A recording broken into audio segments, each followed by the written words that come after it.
Là, ça va être compliqué. Il sait très bien que lui-même aura un état de grâce extrêmement court.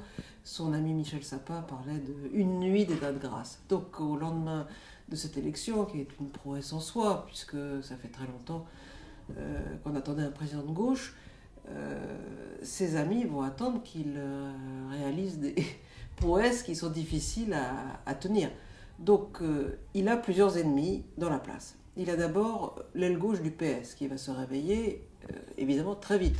Tous les frustrés, les Benoît Hamon, les mêmes Arnaud Montebourg s'il est nommé ministre, vont penser au prochain congrès du PS. C'est comme ça au PS, on pense toujours à la prochaine échéance politique et donc il va avoir affaire à une fronde forcément interne. Il aura aussi Mélenchon qui est dans la nature, on n'y pense plus mais il a quand même fait 11% et il n'attend qu'une chose, c'est que François Hollande se casse la figure. Bon. Et puis il y a l'opinion qui attend. Et le discours de ce soir n'était pas exaltant. Est-ce que François Hollande saura un peu mieux mobiliser le pays dans les jours qui viennent? Ce n'est pas certain. C'est horriblement difficile. Et il y a évidemment les marchés qui l'attendent au tournant. Donc il a le choix entre donner des gages à l'opinion, donner des gages au marché. Donc dans les deux cas, il est plutôt perdant.